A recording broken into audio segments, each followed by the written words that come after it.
Back here on State of the Union, I'm joined by Republican Senator Dick Lugar of Indiana and Democratic Senator Mark Warner of Virginia. Brought you both together because you both are known for working across the aisle in a time when there hasn't been much of that. I want to play you something that President Obama said on Friday. So my message to Congress is, now's not the time to play politics. Now's not the time to sit on your hands. The American people expect their leaders to work hard no matter what year it is. The president repeatedly chastises Congress on the campaign trail for not working and not doing anything about jobs, etc. But I hear from Republicans publicly, some Democrats privately, that the president has not used the power of his office to push some of these ideas that he's out there talking about. Has there been too much politics on the White House end of this as well, Senator Warner? Well, I didn't get the memo that we were actually supposed to take presidential election years off. If we look around the rest of the world, I think the president has laid out an agenda. I think for it. Well, I think he has pushed for it. I think there has been, particularly in the House, an almost knee-jerk reaction that anything the president could be for, they've got to be against. But even if you step back and say, where can we find common ground? I mean, the Senate worked together. We passed a 2-year highway bill.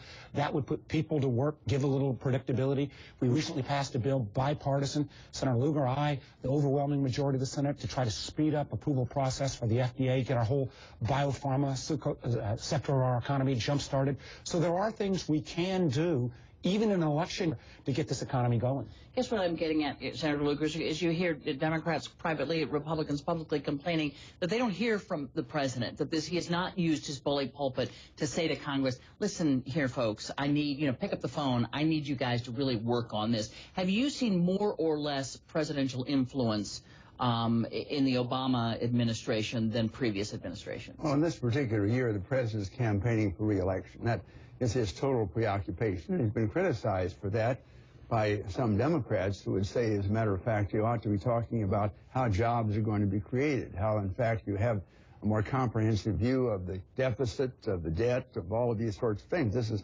not been something on the president's agenda, except broadly. Now, I would agree with Mark that essentially members of Congress still have tried to pick up in modest ways. We're working on a farm bill, for example, where we've got a majority, and we're hoping to get that to the floor. This is not the whole thing, but I would just say simply there have been congressional initiatives quite apart from the president. Let me ask you, and I don't mean to bring up a sore subject here, but Richard Murdoch, who defeated you in the Republican primary, was on Fox News recently and talked about the idea of bipartisanship, and here's what he said. I have a mindset that says that bipartisanship ought to consist of Democrats coming to the Republican point of view. Now, we are hearing that, this election is going to solve things, that there'll be a clear picture after this election of which way the country wants to go, the Republican way or the Democratic way. Does that sound like to you, do you believe that the election's going to decide something, or are we fundamentally a divided country that can't seem to get Congress to work? Well, respectfully, I think what Mr. Murdoch said is wacky. I think it's kind of the antithesis of anything, I don't know kind of what Constitution he wants to defend. I mean, the brilliance of the Founding Fathers were they set up a slightly dysfunctional government to start with. Checks and balances, House, independent Senate, independent president. You have to work together to find that common ground. That's what Dick Lugar's been about. That's what a whole lot of senators in both parties have been about. And the notion that this election is going to be so overwhelming for one side or the other that there's going to be a clear picture and one party's going to be able to, rule the roost, I just don't see that happening. And with the rest of the world moving ahead, we've got to find that common ground on, particularly, I believe, on that debt and deficit issue. And nothing would do more to jumpstart our economy than to put that kind of bipartisan balance plan, tax reform, entitlement reform in place to get this economy going. I want to ask you about the fiscal cliff after we come back, but next up, it is about the crisis in Syria. Is the meter tipping away from military support?